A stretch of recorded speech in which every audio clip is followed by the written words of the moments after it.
Hi, today I want to talk to you about the Jewish people. What are we and what does it mean to be Jewish? The reason this video is so important is because there's a lot of talk claiming that Jews are this or that, but no one really, at least in my opinion, has given a reasonably biblically sound answer to the question. So, we'll start with definitions. The word Jew means from the tribe of Judah or the kingdom of Judah. In Hebrew, Yehudi. However, Yehuda literally means to praise God or one who praises God. So, someone claiming to be Jewish must be one who praises God. Now, through the centuries and after the displacement or eradication of the 10 northern tribes, including the southern tribe of Shimon that at some time moved north, the two remaining tribes, including the tribe of Levi, which is never numbered as one of the 12 because they weren't allotted land like the rest, they all began to be referred to as Jews. That means the tribe of Benjamin, Yehuda, and Levi. Or basically, like I said, from the kingdom of Judah. We even see that in the book of Esther, in the Purim story, that Mordecai is called a Jew, even though it clearly states that he's from the tribe of Benjamin. Here, the Gemara also states in Megillah Esther that someone who shuns idolatry is by definition a Jew when speaking about Pharaoh's daughter. The rabbis also teach that from now on, anyone from any tribe ever rejoining him or herself to the Jewish people will be known as Jews or Yehudim. We even see it prophesied by Yaakov that Yehuda will always exist, that the rod will not depart from him. Now, everything I'm speaking about with you tonight may seem important, but it really isn't. It's all semantics, because none of this changes our mission to humanity. Which is what? Which is the reason that we were chosen, like it says in Parshas Vayera. For I have chosen him, speaking of Avram Avinu, so that he will direct his children and his household after him to keep the way of the Lord.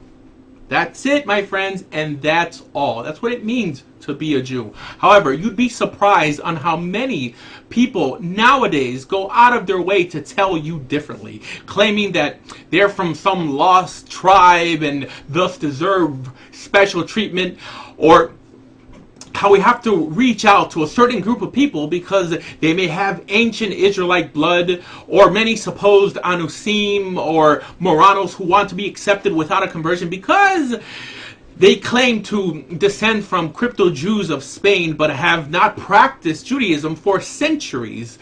Now, I'm not debating their claim. They could be truly a descendant of people who were Jewish. All I'm trying to say is that genetic background does not make them special in any way.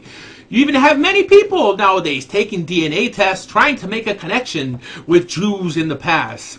Friends, even Amalek is a descendant of Abraham.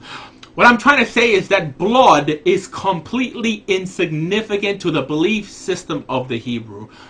Our belief system. So, if your great-great-great-great-great-grandfather was an Orthodox Jew in Spain and his children assimilated and took on another religion, and now you want to re-enter the Jewish people without a conversion, claiming some special birthright, you got the wrong religion.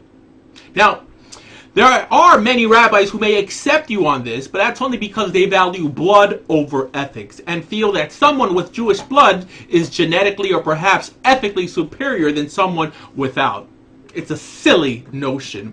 People like this deplete the Torah of any power by instituting their primitive beliefs of blood superiority into God's moral blueprint for repairing the world. They say things like, if you convert to Judaism, it's because you have a Jewish soul to begin with, stating that a non-Jew is so spiritually primitive that he can never come to Judaism unless he was already Jewish to begin with. Stupid, huh?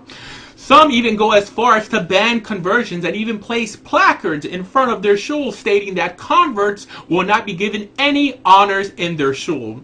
And any of you who follow what I do should know that I teach that it's forbidden to pray in any Syrian synagogue or in any shul where people are discriminated because of their past. So Jews, you must wake up to the fact that there is no biblical source that states that you are better than any other nation and therefore you were chosen, or that you were chosen because you were superior. And if anyone tries to hold that Jews are superior in any way, the very fact that you could convert to Judaism would render that notion null and void. So what solidifies us as Jews, God's chosen, even you could say a people, is only Torah.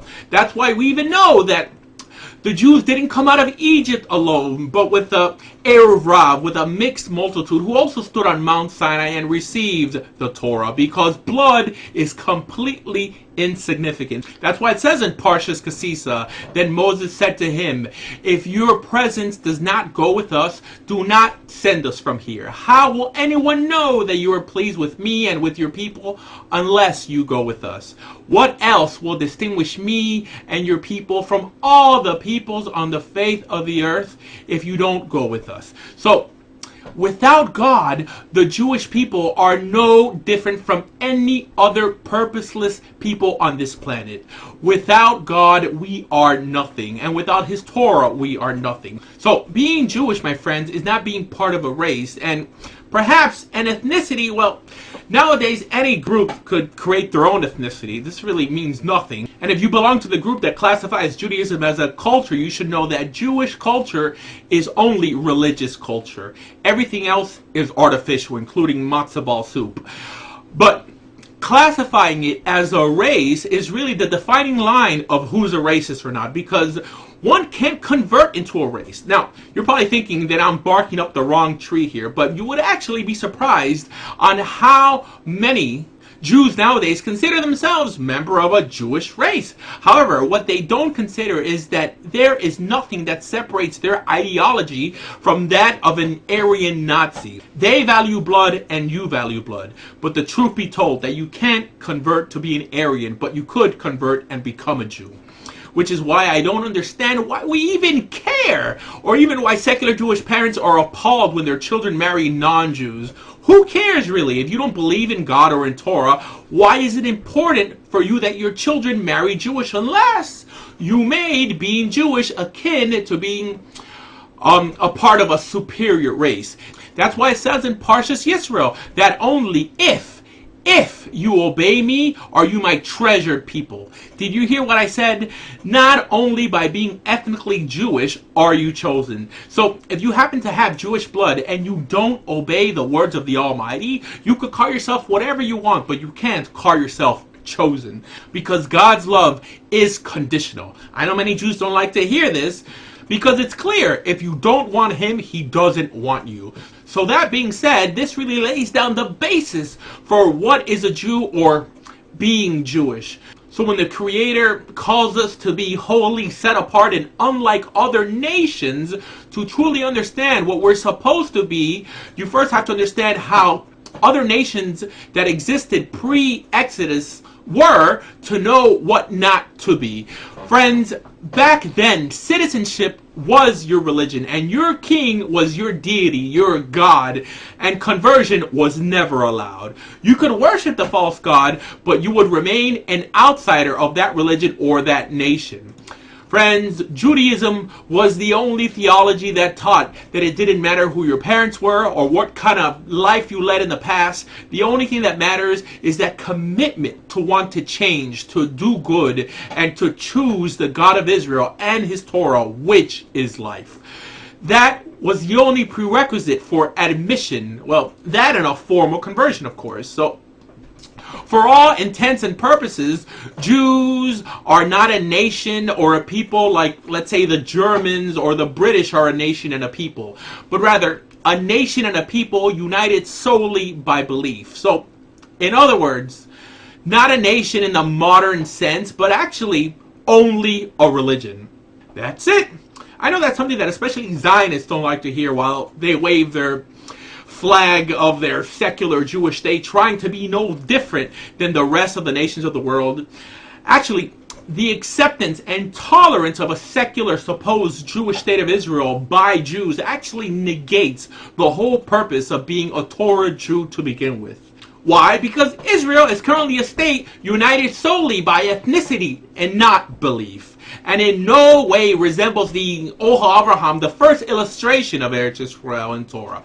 So again, my friends, Judaism and being Jewish is just being a member of a religion. A powerful, life-changing, earth-shaking one at that, but still a religion. And no, there's nothing intrinsically special in being Jewish if you don't have God and if you don't have Torah. So in other words, we weren't given the Torah because we're a treasured people, but rather we are a treasured people because we keep Torah. But still, I know many Jews will say that we're much more than a religion. Well, it's true that we're much different than Lahavdil, Christianity or Islam theologically. However, from an organizational standpoint, we're not. And those who insist we are typically Jews who know nothing about other religions. But actually, the biggest opponents of this are Jews who don't want to call it a religion for the simple reason that they don't want to be religious. Actually, someone who doesn't believe in God or Torah could not call himself a Jew. Why? Because being a Jew is a theological issue to begin with. So if you don't believe or you don't observe, what's the value of clinging on to a Jewish title? So again, we're not a nation in the modern sense of the word, but rather only a religion. Or at least that's what we were meant to be. Because honestly, today we behave the opposite. Closing our doors to those that we're supposed to be inspiring and favoring blood over ethics. Remember, Torah tells us that only if you obey are you special and chosen. My friends, if you're watching me today and you're either an unaffiliated Jew or a non-Jew, I want to encourage you to choose to be chosen. Today could be the beginning of an awesome journey. My friends, keep Torah and be Jewish. If you're interested in becoming a Jew or returning to Judaism, please visit your local Orthodox synagogue and let the rabbi know that you need guidance. And if you need more information about Judaism, please visit bejewish.org. Thank you.